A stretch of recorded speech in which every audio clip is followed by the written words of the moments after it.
It suppressed my aggression, my anger and depression, making a dark world disappear into puffs of sweet green smoke. Painful childhood memories of the need for a mother's love, a father's hugs, and not fully being able to comprehend who and what I was were expelled with every exhalation, temporarily smudged out of my mind, though my heart is still burdened by the hurt my family denied.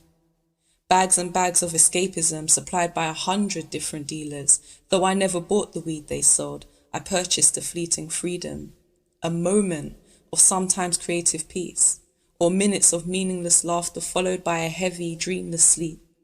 In love with a substance that helped me to forget those things that torment me, smoking to free my mind of stress, to halt the raging waves behind my eyes, to allow myself a moment of careless, wanton selfishness where I could abandon the body that anchored me to this painful existence and exchange it for an emotionless daydream, blending into the beige of my smoker's corner, not able to comprehend the depths of the feelings I was swimming in, drowning in an ocean of unaddressed trauma, my smokescreen providing me with the shelter I'd looked for my whole life.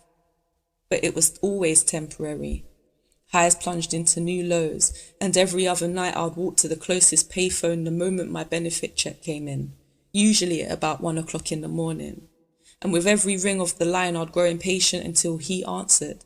Then I'd be up like a wired insomniac, waiting for the doorbell to ring, becoming less fussed about whether the dealer would bring buds or dust as long as he bought me something. It wouldn't matter that I hadn't eaten in a week, because nothing made me feel weaker than having to feel everything. I just wanted to breathe without crying, to be without trying, and smoking weed provided me with the opportunity not to care, allowing me to just sit there. Believe me when I say, it's a space that's hard to leave. And it calls you back whenever the world gets too heavy. I mean, all you have to do is roll up, light up, kick back, and be swept away into a purple haze where you can float on clouds of smoke for days until you're gently washed up onto reality's stony beaches, hungry, alone, and depleted, wanting once more to go offshore. It's the most toxic of relationships, and yet to it I always return.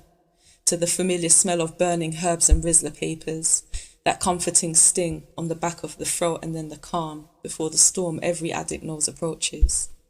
I take it right down to the roach every time, hoping this time will be my last.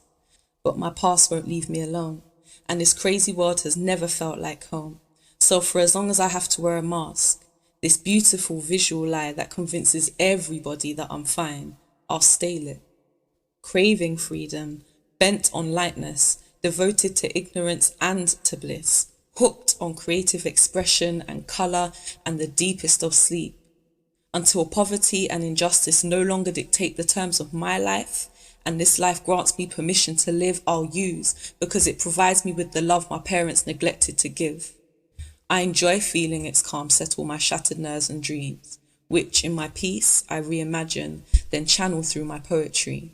I feel the ganja flow through me. I feel the anger go quickly. The prickly bitterness of my disappointment in society becomes a distant memory, and in that second there is clarity. In that second I am fully me. Prison is worth the risk if I can escape my unhappiness for a little bit, to witness my inner scenery change from the sooty grey of a British winter to the candy floss pink bloom of a cherry tree. And if I had been given half the chance and opportunities my peers had in their adolescence, my adulthood wouldn't look like a deadly dance between lung cancer and encroaching criminality. Weed wouldn't be a key to the gateway of my sanity, and I wouldn't be locked into this relentless cycle of dependency on this little green friend I met on the stairs of my estate at 14, who stood by me through my losses and wins clean into my 30s.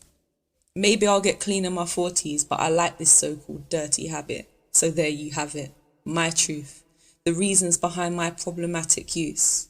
If I gave up, I'd give up, and I wouldn't be here talking to you. I'll continue to purchase that fleeting freedom because nothing makes me feel weaker than feeling everything. This substance saves my soul from torment, and this poem is my proof.